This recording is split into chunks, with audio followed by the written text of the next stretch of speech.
So far, we have been discussing about learning compositionality during training.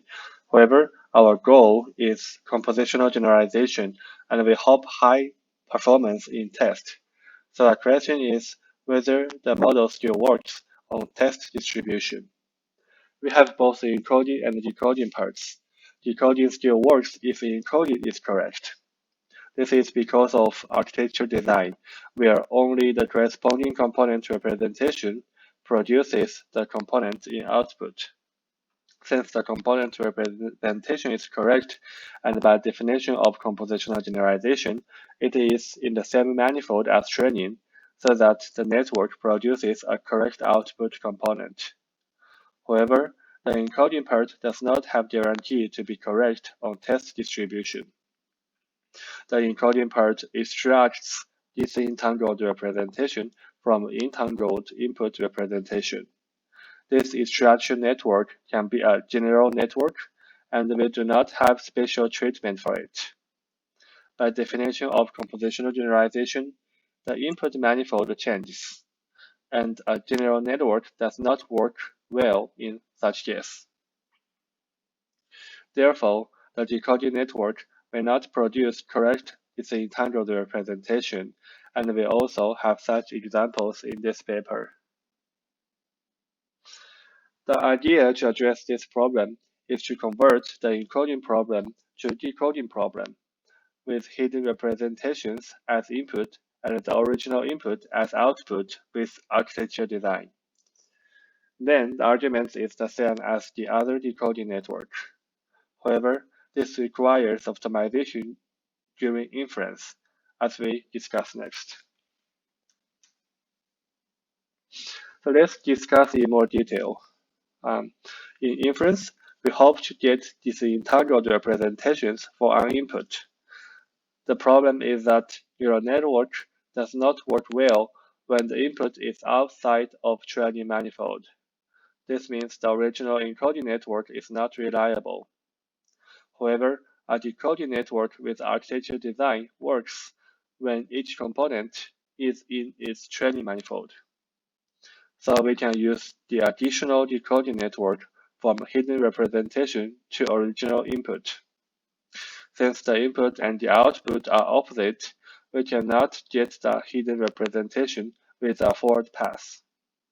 So we use optimization to get the input H that best produces the output X.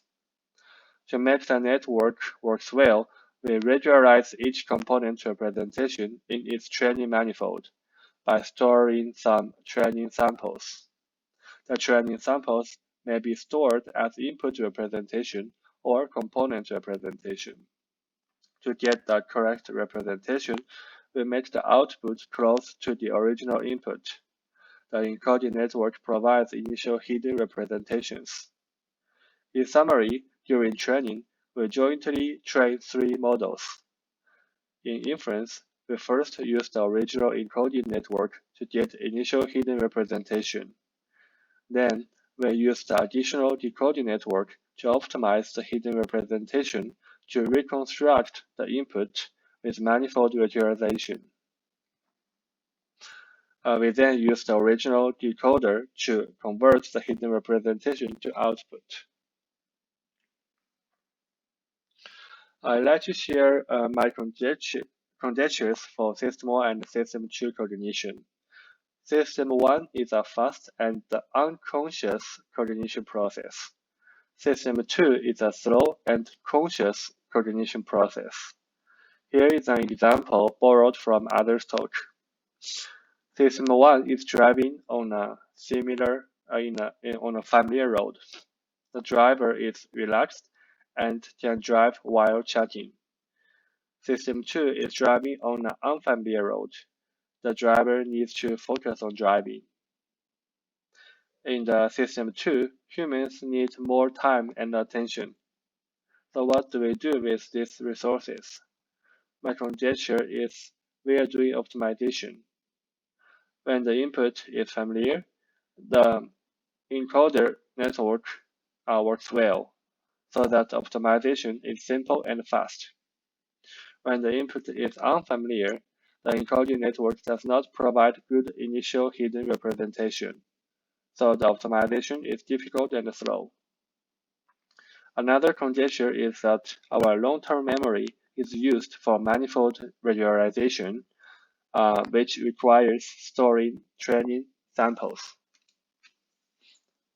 I also like to talk about inference in language tasks.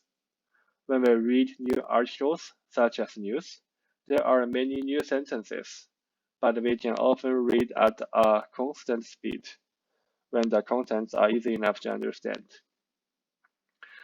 This is different from the previous discussion because the processing time does not depend on familiarity.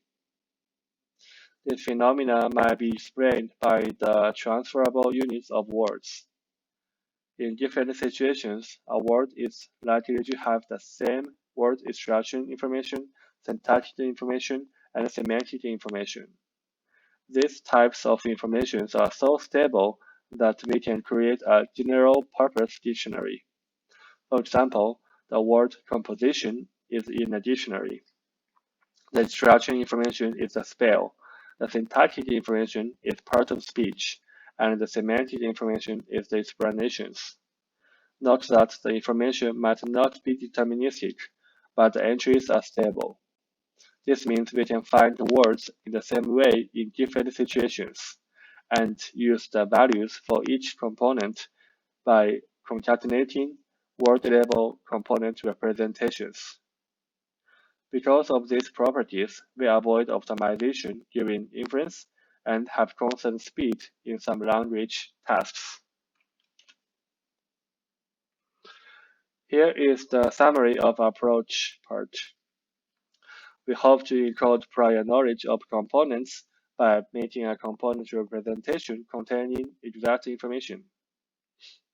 To do that, we control information of a component representation by squeezing entropy from above and below. From below, we use architecture design and training. From above, we use entropy visualization. In inference, when it is complicated, we need optimization. Again, here are the most important take-home key points. First, what is compositional generalization? It is an out-of-distribution generalization with recombination of thin component values. Second, conditional independence property. This is the core property of compositional generalization.